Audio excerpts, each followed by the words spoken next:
Hi hello friends, welcome to Mouni cine updates. நம்ம ஜே தமிழில் ஒரு புது சீரியல் வரப்போகுதுன்னு சொல்லி நம்ம ஆல்ரெடி அப்டேட்மே கொடுத்துருந்தோம். ராமன் தேடிய சீதை, இது வந்து அதர் லாங்குவேஜில் வந்து ரொம்பவே சூப்பராக போன ஒரு சீரியல். அதுதான் வந்து பார்த்தீங்கன்னா இங்கே ராமன் தேடிய சீதைன்னு சொல்லி டப் பண்ணி தான் ஷேர் பண்ணியிருக்காங்க. ரீமேக் பண்ணல, டப் பண்ணி வரப்போகுது நம்ம சொல்லியிருந்தோம். அதுக்கான ப்ரொமோமே ரிலீஸ் பண்ணியிருந்தாங்க. அதுக்கப்புறம் அஃபிஷியலாக டைமிங்குமே வந்து அனௌன்ஸ்மெண்ட் பண்ணியிருந்தாங்க.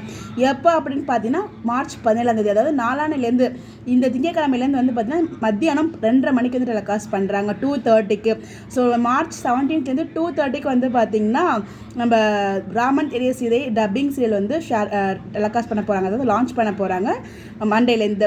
அப்போது 2:30க்கு போயிட்டு இருந்த மனசலாம் சீரியல் வந்து பார்த்திங்கன்னா 3 o'clock வந்து சேஞ்ச் பண்ணுறாங்க.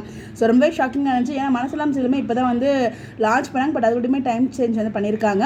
அதை தொடர்ந்து 3 o'clock போயிட்டு இருந்த நானே வருவேன் சீரியல் வந்து பார்த்தீங்கன்னா 3:30க்கு டெலிகாஸ்ட் பண்ணுறாங்க. அந்த ஒரு சீரியல் வந்து பார்த்தீங்கன்னா 1 hour வந்து டெலிகாஸ்ட் பண்ணிட்டு இருக்காங்க, பண்ணாங்க 3 to 4 வந்து பண்ணாங்க.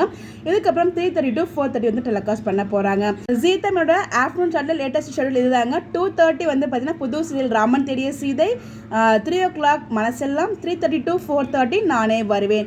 ஸோ இதை பற்றி உங்களோட கருத்துக்களை மறக்காம கமெண்ட்டில் ஷேர் பண்ணுங்க. பட் யாருமே எதிர்பார்க்கவே இல்லை மனசெல்லாம் சொல்ல ரீப்ளேஸ்மெண்ட் பண்ணுவாங்க அப்படின்னு சொல்லிட்டு, பிகாஸ் அதுவுமே இப்போ தான் லான்ச் பண்ணாங்க இல்லையா. ஸோ அதனால் பட் எனிவே சேஞ்சஸ் எப்படி இருக்குன்னு சொல்லி உங்களோட கருத்துக்களை மறக்காம கமெண்ட்டில் சொல்லுங்கள். இந்த மாதிரி அப்டேட் தெரிஞ்சுக்கோ நம்மளோட சேனலை ஃபாலோ பண்ணிக்கோங்க. Bye bye.